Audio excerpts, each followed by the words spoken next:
사무엘상 15장 7절에서 11절 합독합니다. 사울이 하윌라에서부터 애굽 앞 술에 이르기까지 아말렉 사람을 치고 아말렉 사람의 왕 아각을 사로잡고 칼날로 그 모든 백성을 진멸하였으되 사울과 백성이 아각과 그 양과 소의 가장 좋은 것 또는 기름진 것과 어린 양과 모든 고운 것을 남기고 진멸키를 즐겨 아니하고 가치 없고 낮은 것은 진멸하니라. 여호와의 말씀이 사무엘에게 임하니라. 가라사대 내가 사울을 세워 왕 삼은 것을 후회하노니 그가 돌이켜서 나를 쫓지 아니하며 내 명령을 이루지 아니하였음이니라 한신지라. 사무엘이 근심하여 온 밤을 여호와께 부르짖으니라. 아멘. 오늘 본문을 통해서 나눌 제목은 성령을 쫓아 행하라 세 번째 시간으로 가도록 하겠습니다. 성령을 쫓아 행하라 세 번째 시간은 회개라고 하는 것입니다. 성령을 쫓아 살아가면서 회개가 없으면 결코 쫓아갈 수 없죠. 그 누구도 나는 죄인이 아니야 라고 얘기할 수 있는 사람이 세상에 아무도 없죠. 잘 아시다시피 우리 교회 집사님 한 분도 예수님을 믿기 전에는 내가 무슨 죄가 있어 그랬던 분이세요. 근데 정말 그렇게 당당하게 사셨고 또 뭐 세상 가운데 부끄럼 없이 살았던 분이십니다. 제가 봐도 그분의 삶이 그래요. 그러나 하나님 앞에 섰을 때는 우리가 죄가 없다라고 얘기할 수 있는 사람은 단 하나도 없죠. 이제는 죄 있다라고 얘기하십니다. 물론 있지요. 당연하죠. 우리 하나님 앞에 섰을 때 어떻게 내가 죄가 없다고 내가 말할 수 있겠어요. 그래서 여러분 성령을 쫓아 행할 때는 회개라고 하는 것은 절대 빠질 수 없습니다. 나는 죄인입니다. 나는 죄인입니다. 라고 고백하는 사람만이 천국 갈 수 있는 사람. 나는 죄인이 아닙니다. 라고 하는 사람은 천국 아무도 못 갑니다. 성도는 다 나는 죄인입니다. 라고 고백하는 자들. 할렐루야. 오늘 회개라고 하는 주제를 가지고 성령을 쫓아 행하라 세 번째 시간을 가질 텐데 큰 은혜의 시간 되시기를 바랍니다. 어느 책에서 본 이야기입니다. 미국의 어느 시골에 통나무 집에 몸이 허약한 남자가 살고 있었습니다. 이게 실제 있었는지 없었는지 모르겠어요. 근데 있을 법한 이야기 같아요. 그 집의 문 앞에는 큰 바위가 있어가지고 출입하는데 불편했다고 합니다. 근데 기도하는 중에 하나님의 음성이 들렸습니다. 사랑하는 아들아, 집 앞에 있는 바위를 매일 밀어라 라고 주님이 이렇게 말씀해 주신 거예요. 그 말씀을 들은 후에 이 몸이 허약한 사람은, 이 유약한 사람은 매일 아침과 저녁으로 그 말씀에 순종해서 바위를 힘껏 밀었어요.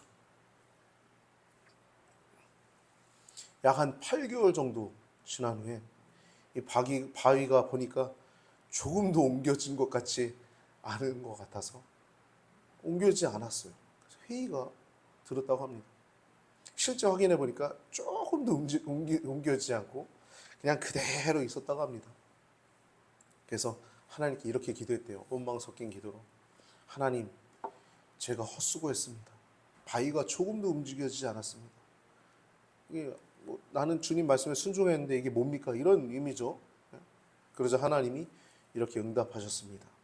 나는 너에게 바위를 옮기라고 한 적이 없다. 그냥 밀라고 했다. 거울을 보거라. 그러자 청년은 거울 앞에 서서 자신의 얼굴을 보니까, 자신의 모습을 보니까 그 모습이 놀랍게 달라져 있었던 것이에요. 몸에는 근육도 생기고 또 매일같이 달고 살던 그 기침도 없어졌다는 사실을 알게 되었습니다. 바위는 비록 옮겨지지 않았지만 그 말씀에 순종하였을 때 그의 모습이 변화되어 있었던 거예요. 하나님 말씀에는 순종하는 것입니다. 그 말씀에 순종하다 보면 내가 원하는 것이 아니라 하나님이 원하시는 것이 이루어져 있게 돼요. 여러분, 믿음의 사람들은 이런 경험들이 너무나 많지 않습니까? 그래서 말씀에 또 순종하는 것이고, 또 내 뜻은 또 아니지만 주님의 뜻이 이루어져 있다는 것을 경험하게 되죠. 저는 아까 전에 여러분들에게 얘기를 했지만 나라와 또 이 시대를, 신학교를 보면서 하나님이 다 인도하심을 봅니다. 제 책이 지금 거의 다 나오게 됐는데 늘 기도했어요. 이거 또 하나님의 때 하나님이 또 인도하실 거야라는 생각 가운데, 책이 나왔는데 저 사람 부정선거론자야, 그러면 어떡하지? 그런 생각도 저한테 있었겠죠. 근데 저는 믿음이 있었어요. 하나님이 하실 거야. 이건 분명히 잘못된 거고 이건 외쳐야 돼. 그렇게 저는 늘 길을 걸어왔습니다. 요셉이 여러분 하나님의 무대 가운데 딱 섰을 때, 하나님이 판을 깔아준 무대 가운데 요셉이 그 위에 올라가지 않습니까? 우리도 마찬가지예요. 믿음의 길을 걸어가다 보면 하나님이 그 상황들을 다 적절하게 만들어 가십니다. 오늘 본문에는 사울이라고 하는 사람이 등장해요. 오늘 성령을 쫓아 행하라 세 번째 시간을 갖고자 저는 준비하면서 어떤 말씀을 나눌까라는 생각을 참 많이 했어요. 그러던 중에 현재 감리교 신학교 사태를 보면서 제가 페이스북에 사울과 다윗 이야기를 이제 비교하면서 나눈 말씀을 나누면 좋겠다라는 생각이 마음 가운데 들었습니다. 여러분, 성령님은 하나님이십니다. 우리 성령을 쫓아야하라고 하는데 성령님은 우리처럼 인격이세요. 하나님이신데 인격이세요. 그 말은 뭐냐? 우리가 교제한다는 것입니다. 우리가 그분과 함께 할 수도 있고 떨어질 수도 있다는 거예요. 인격이라는 건. 이해되시죠? 그래서 성령을 소멸하다라는 얘기가 있거든요. 성경에. 성령을 소멸하면 지옥 가는 겁니다.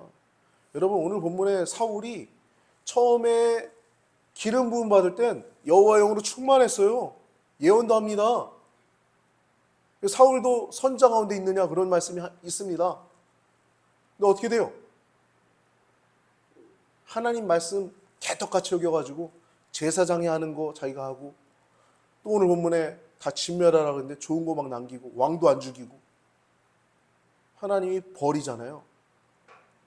성령 받아도 버림받을 수 있다는 거예요? 그냥 구원받는다는 얘기예요? 버림받을 수 있다는 거예요. 성령 받아도. 성령을 소멸할 수 있다는 것입니다. 사울이 왜 그랬습니까? 하나님 사랑하기보다 세상을 더 사랑하니까 성령을 쫓아 살아가는 게 아니라 세상을 쫓아 살아가다 보니까, 하나님 사랑하면서 살아가는 것이 성령 쫓는 거잖아요. 하나님 사랑하지 않고 자기 명예, 권력, 그러다 보니까 성령 소멸하고 생명책에서 이름이 지워지는 겁니다. 버렸어요. 아마 여러분 죽어서 천국 가면 사울은 없을 겁니다. 회개했다는 얘기 안 나오거든요. 그 전에. 성령님은 하나님이시고 인격이십니다. 인격을 갖고 있는 분입니다. 사울이라고 하는 사람도 잘못을 저질렀고 다윗도 잘못을 저질렀어요. 두 사람이 모두 하나님 앞에서 범죄했습니다. 누구의 죄가 더 크다? 그냥 사람의 눈으로 볼 땐 제사장 집례한 거 좀 저기 안 와가지고 왕이 잠깐 했는데 뭐 어때? 이거 생각할 수 있잖아요, 여러분. 그 사람 편에 막 혈연, 학연, 지연 섞여 있으면, 내가 지지하는 어떤 사람이면, 그럴 수 있죠. 아니라는 거예요. 오히려 간음죄나 살인죄가 더 큰 죄 아니냐고 막 외칠 수 있잖아. 사울과 다윗의 차이 뭡니까? 회개입니다. 회개. 한 사람은 회개해서 용서받고 새로운 삶을 시작하게 돼요. 근데 한 사람은 자기네 죄를 뉘우치지 않고 핑계대기에 여념이 없습니다. 회피하는 거예요. 죄를 인정하고 회개하여 새로운 삶을 살게 된 사람은 다윗이고, 죄를 회피하고 회개하지 않고 하나님께 버림받게 된 사람은 사울입니다. 여러분, 우리가 인생을 살면서 이 험악한 세상을 살면서 우리들도 실수할 수 있어요. 죄를 지을 수도 있습니다. 인간이기 때문에 그럴 수 있는 것이고, 또 이 땅을 살면서 죄를 짓지 않고 사는 사람은 단 한 사람도 없을 정도로 우린 모두 다 죄인입니다. 세상을 살아보면 그처럼 실수할 수도 있어요. 예기치 못한 일이 일어날 수 있습니다. 그러나 여러분, 문제가 일어났을 때 그 문제가 일어난 것보다 더 중요한 건 그것을 어떻게 대처하가가 더 중요한 것입니다. 문제 앞에 내가 어떻게 행동할 것인가. 잘못했으면 잘못했다 하고 개선하면 되는 거예요. 다윗은 잘못했을 때 자신의 과오를 인정하고 하나님 앞에 회개했어요. 그러나 사울은 잘못했을 때 이리저리 핑계대면서 자신은 잘못 없다고 했습니다. 그리고 그 두 사람의 결과가 어떠합니까? 그 회개라고 하는 것의 유무에 따라 이 두 사람의 결과가 어떠합니까? 한 사람은 버림받았고 또 한 사람은 그러한 죄악을 저질렀음에도 불구하고 하나님께서 그 다윗을 향해서 이렇게 얘기하십니다. 계속 성경에 보면 내가 다윗의 장막을 그리워한다. 그리고 다윗 너는 내 왕권이 영원하리라. 내 왕위가 영원하리라. 내 왕이 끊어지지 아니할 것이다. 실제 다윗의 시가 그대로 이어가죠. 남유다 멸망하기까지. 그리고 예수 그리스도, 하나님이신 예수 그리스도가 다윗의 시에서 와요. 얼마나 놀라운 축복입니까? 여러분, 회개를 하고 안 하고의 차이는 엄청난 것입니다. 사울도 다윗도 하나님 앞에 죄를 범했어요. 그러나 사울은 죄를 회피했고 다윗은 죄를 인정하고 회개했습니다. 그 결과 사울은 하나님께 버림받았고 다윗은 하나님과의 관계를 다시 회복했습니다. 오늘 본문의 사울은 두 번째 하나님 앞에 범죄하는 모습입니다. 첫 번째 먼저 했던 것은 제사장만이 할 수 있었던 그 제사를 자신이 집례한 것입니다. 이때에도 사울은 자신의 죄를 직면해서 잘못했다고 하지 않고 회피하며 회개하지 않습니다. 두 번째 범죄했던 것은 오늘 본문에 아말렉과의 전쟁에서 진멸하라는 하나님 말씀에 불순종한 것이 두 번째 돌이킬 수 없는 범죄였습니다. 사실 그가 범죄한 것이 두 가지는 아니었겠죠. 사실 두 가지가 아니라 많은 죄를 범할지라도 겸손히 회개하고 잘못을 구하면 용서받을 수 있습니다. 이사야서 53장인가요? 52장인가요? 오라 우리가 서로 변론하자. 하나님이 하시는 말씀이에요. 오라 우리가 서로 변론하자는 거예요. 야 용빈아 일로 와. 와서 얘기 좀 해보자. 그러신 거 하나님이. 너희의 죄가 주홍빛 같을지라도 눈과 같이 이어질 것이요. 주홍빛 시뻘건 죄가 그럴지라도 눈과 같이 이어질 것이요. 너희의 죄가 진홍빛 같이 붉을지라도 양털같이 되리라. 이게 한 번이 아니라 두 번 반복해서 말씀하신 이유가 뭡니까? 분명히 내가 용서해 주겠다. 어떤 죄일지라도 내가 용서해 주겠다라는 말씀이에요. 사울은 아마도 회개할 수 있는 기회는 엄청 많았을 것입니다. 성경의 기록은 두 번만 된 걸 뿐이지. 사울이 하나님께 버림받은 것은 그의 강팍함 때문이고 그의 마음 가운데 하나님을 사랑하는 마음은 없었기 때문이에요. 오늘 본문에도 자신의 잘못을 회개하기는커녕 사무엘에게 요청하는 모습을 보세요. 그의 마음의 심령의 상태가 어떤지 알 수 있잖아요. 읽지 않았지만 뒷부분 여러분 읽어보시면 사무엘에게 자신과 함께 같이 가서 하나님께 경배하게 했어요. 이거 진짜 하나님 사랑해서 경배한 게 아닙니다. 이스라엘 백성들 앞에서 자신의 체면, 자신의 명예, 권위를 세워달라는 거예요. 지금 잘못 저질렀는데 지금도 하나님 사랑하고 하나님 앞에 잘못했다는 마음보단 세상 권력, 세상 명예를 위하는 행동을 하고 있는 거예요. 하나님을 사랑하는 마음이 없습니다. 자신의 명예를 위하는 행동입니다. 하나님 사랑하지 않는 사람은 자연스럽게 세상을 사랑하게 되어 있어요. 또한 세상을 사랑하는 사람은 자연스럽게 하나님을 사랑하지 않게 되어 있습니다. 그러니까 우리는 세상 사랑할 것이냐 하나님 사랑할 것이냐 이 갈림길에 늘 서 있는 거예요. 성도는 세상을 사랑할 것인가 하나님을 사랑할 것인가, 직장과도 마찬가지예요. 사회에도 마찬가지예요. 가족 간에도 마찬가지입니다. 내가 형제, 자매, 누가 무슨 관계라든지 간에 모든 선택의 기로가 있잖아요. 거기서 내가 하나님을 사랑할 것인가 세상을 사랑할 것인가, 성도는 선택의 기로에 늘 서 있습니다. 그래 교심했어. 옛날에 이경규 기억하십니까? 네? 그래 교심했어. 뭘 결심하는데 하나님 사랑을 결심했어. 이게 성도라고요. 성도.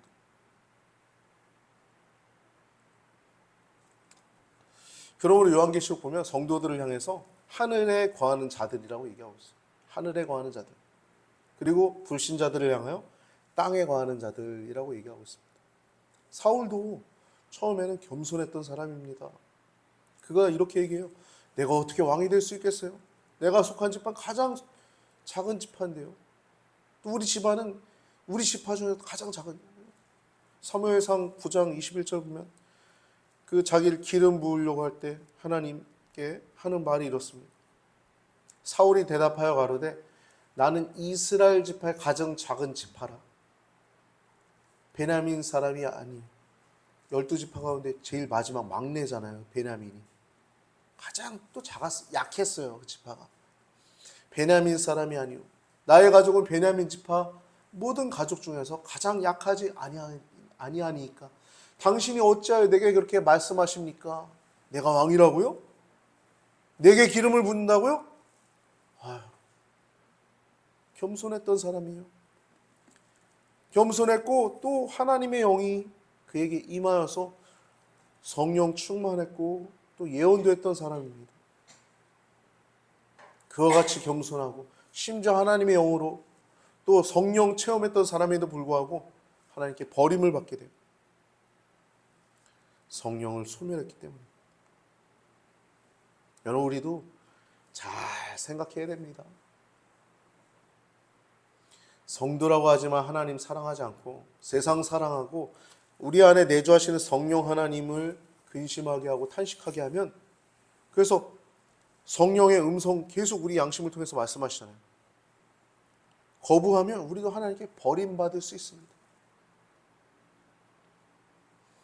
여러분 성도에게 가장 큰 축복은 성령을 쫓아 살아가는 것입니다. 하나님 사랑하는 거예요. 그게 가장 큰 축복입니다. 성도에게 그 같은 축복은 없습니다. 하나님을 사랑한다는 것은 하나님을 알기 때문에 사랑하는 것입니다. 오늘 본문에 사울은 하나님 말씀에 순종하여 아말렉을 칩니다. 8절과 9절을 보면 사울이 아말렉 사람을 치는데 모두 다 진멸하라는 그 말씀대로 순종하잖아요. 부분적 순종이에요. 하나님께서는 앞에서 다 진멸하라고 말씀했어요. 사람들 다 어린아이까지 젖먹이까지 다 죽이라고, 뱃속에 애까지 있는 여인까지 다 죽이라는 말씀. 짐승도 다 죽이라는. 왜 그랬을까요? 사무엘상 15장 3절에 앞에 보면 지금 가서 아말렉을 쳐서 그들의 모든 소유를 남기지 말고 진멸하되 남녀와 소아와 젖먹는 아이와 우양과 낙타와 나귀를 죽이라 하셨나이다 하니, 하나님이 이렇게 완전히 진멸하라고 하신 이유는 아말렉은요 여러분 에서 자손입니다. 에서의 후손 가운데 하나예요. 에서는 누구의 형제예요? 이스라엘, 야곱의 형제예요.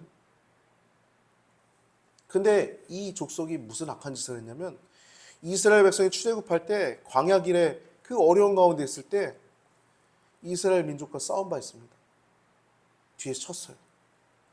그때 오른손을 왼손을 모세가 딱 들고서 기도하다가 오른손엔 아론과 훌, 왼손과 오른손에 아론과 훌이 모세의 손을 들면 이기고 기력이 빠져서 내리면 지니까 양손을 이렇게 두 사람이 붙들고 있을 수 있잖아요. 모세의 손을. 그게 아말렉 전쟁이거든요. 형제임에도 불구하고 이스라엘 쳤어요. 야비했습니다. 뒤에서 막 치고. 그리고 사사기 3장에 보면 모압 왕 에글론이라고 하는 뚱땡이 있어요. 돼지. 에훗이 나중에 죽이잖아요. 근데 이 암몬과 아말렉이랑 이렇게 같이 협공해서 이스라엘 치는 내용이 나옵니다. 형제 나라인데 협공하고 뒤에서 치고 야비하게 아주 악했다. 하나님이 아주 진멸하려고 마음 가운데 뒀던 겁니다. 여러분, 이스라엘을 향한 적대 행위는 그것은 성질상 하나님을 대적한 것과 마찬가지입니다. 그러므로 하나님은 그들을 아주 멸절시키겠다고 말씀하신 것이 출애굽기 17장 14절, 신명기 25장 17절에서 19절에 이미 기록되어 있어요. 이와 같은 이유로 하나님은 아말렉을 진멸하도록 명하신 것입니다. 모든 사람들, 남녀, 소아, 젖 먹는 아이뿐만 아니라 모든 짐승들, 우양, 낙타, 나귀를 죽이라. 구체적으로 명하셨어요. 근데 사울의 모습을 볼까요? 7절부터 9절 같이 읽어봅시다. 7절부터 9절 시작. 사울이 하윌라에서부터 애굽 왕 술에 이르기까지 아말렉 사람을 치고 아말렉 사람의 왕 아각을 사로잡고 칼날로 그 모든 백성을 진멸하였을 때 사울과 백성이 아각과 그 양과 소의 가장 좋은 것 또는 기름진 것과 어린 양과 모든 좋은 것을 남기고 진멸키를 즐겨 아니하고 가치 없고 낮은 것은 진멸하니라. 순종하긴 했죠. 쳤잖아요. 근데 어떻게 돼요? 자기 욕심껏 합니다.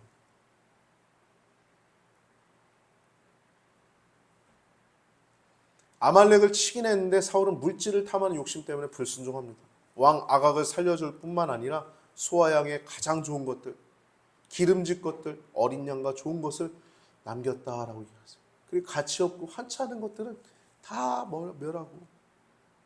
그러니 왕이 같이 죽일 때 백성들도 같이 죽이면서 그 골라내는 모습들이 같이 백성들도 범죄하게 한 거 아닙니까? 왕이 결단을 제대로 못하니까. 왕이 중요한 거예요. 왕. 다 진멸시켜. 백성들 가운데 이건 좀 남겨야겠다. 갖다 왕 드려야지. 누가 왕이에요? 하나님 왕이에요? 사울이 왕이에요? 이스라엘 하나님이 왕이 되어야 되는 나라입니다.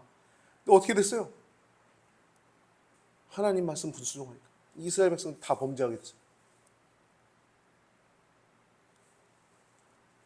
이건 사울만의 범죄만이 아니었어요.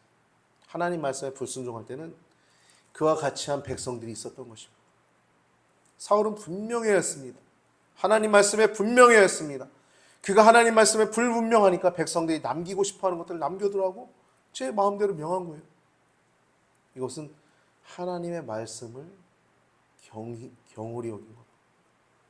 하나님을 경홀히 여긴 겁니다. 여러분, 하나님 말씀을 경홀히 여기는 건 하나님을 경홀히 여기는 겁니다.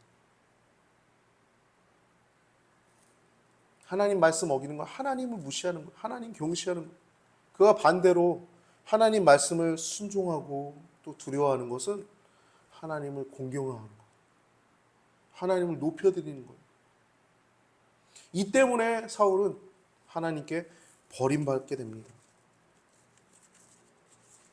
9절부터 10절 제가 읽겠습니다. 사울과 백성이 아각과 그 양과 소의 가장 좋은 것과 또는 기름진 것 어린 양과 모든 좋은 것을 남기고 진멸키를 즐겨 아니하고 가치 없고 낮은 것은 진멸하니라. 여호와의 말씀이 사무엘에게 임하니라. 가라사대 내가 사울을 세워 왕 삼은 것을 후회하노니 그가 돌이켜서 나를 쫓지 않으며 내 명령을 이루지 아니하였습니다 하신지라. 사무엘이 근심하여 온 밤을 여호와께 부르짖으니라. 이 사무엘에게 하나님 말씀이 임하는데 후회한다고 얘기하는 거예요. 인간적인 후회가 아닙니다. 이거는 원어적으로 보면 유감스럽게 여긴다는 것입니다. 하나님 후회하지 않으십니다. 하나님 모든 것을 다 아시는 분이시죠. 후회라고 한 단어는 유감스럽게 여긴다는 거예요. 이건 불순종했기 때문이에요. 불순종. 그가 돌이켜서 하나님을 따르지 않고 하나님 명령을 행하지 않았기 때문에 그를 버린 겁니다. 버렸다라고 얘기해요. 근데 이 선지자가 그 말을 듣고 밤새도록 기도합니다. 이런 사람이 있으면 참 감사하죠, 여러분. 나를 위해서 울어주고 나를 위해서 중보기도 해준 사람. 이 선자가 밤새도록 기도한 건 이 사울의 죄를 용서해 주기를 도고 기도한 거예요. 사울이 밤새도록 기도하지만 결론부터 얘기하자면 사울은 회개하지 않습니다. 자기 걸어가는 길을 그냥 걸어가요.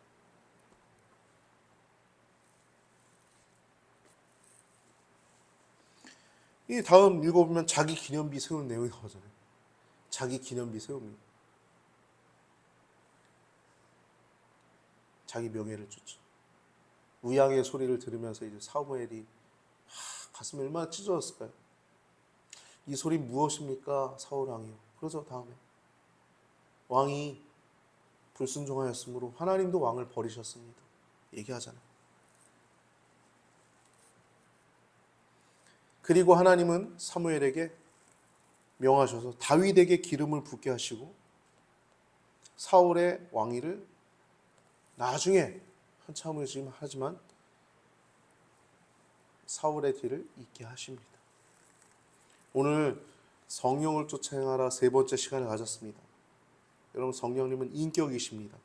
우리의 마음을 꿰뚫어 보시는 분이십니다.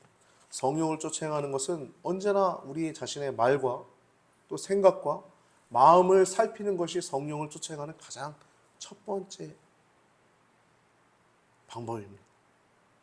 늘 내 마음을 살피는 거예요. 생각을 살피는 거예요. 그래야 성령을 쫓아 행할 수 있어요. 살아계신 하나님 앞에서 내 심령을 돌아보는 것입니다. 성령을 쫓아 행하는 것에 있어서 이렇게 심령을 돌아보는 건 매우 중요합니다. 여러분 안에 성령님이 내주하고 계십니다. 성령 하나님이 우리가 범죄할 때는 안 계신 게 아니에요. 우리 안에서 근심하고 계시고 탄식하고 계십니다. 따라서 우리가 그 음성을 듣고 회개할 때, 그렇게 성령을 쫓아 살아갈 때 우리의 인생은 위대한 인생이 될 수 있는 것입니다. 성공하는 인생이 될 수 있는 것, 성령을 쫓아 생활할 때. 할렐루야. 여러분, 사울도 범죄했고 다윗도 범죄했습니다. 그러나 한 사람은 버림받았고 한 사람은 그러한 죄악을 저질렀음에도 불구하고 내가 다윗의 장막을 그리워한다. 내가 다윗의 무너진 장막을 세울 것이다. 다윗의 왕위가 영원하리라. 사울은 왕 세운 거 굉장히 후회하시고 유감스럽게 생각하시지만 다윗 왕으로 세운 거 너무 기뻐하셨다는 거예요. 다윗의 왕위가 영원하리라. 여러분, 회개는 그렇게 새롭게 되는 것은 위대한 것이고 아름다운 것입니다. 누구든지 그리스도 안에 있으면 새로운 피조물이라. 이전 것은 지나갔으니 보라 새 것이 되었도다. 회개는 새 것이 되는 거예요. 저는 목욕할 때마다 시원한 물이 제 몸에 뿌려질 때 굉장히 행복하거든요. 여러분도 그렇죠? 새롭게 되는 거예요. 그리스도 안에 있으면. 여러분, 회개와 새롭게 되는 것은 위대한 것이고 아름다운 것입니다. 성령님께서는 우리를 더욱더 아름답게 만들어 가시고 행복하고 위대하게 만들어 가십니다. 여러분, 성령을 쫓아 살아가면서 축복의 근원이시고 복의 근원이신 성령을 쫓아 살아가시면서 승리하는 귀한 성도님들 되시기를 바랍니다. 그렇게 위대하게 복되게 살다가 주님 품으로 가는 귀한 성도님들 되기를 주님의 이름으로 축복합니다.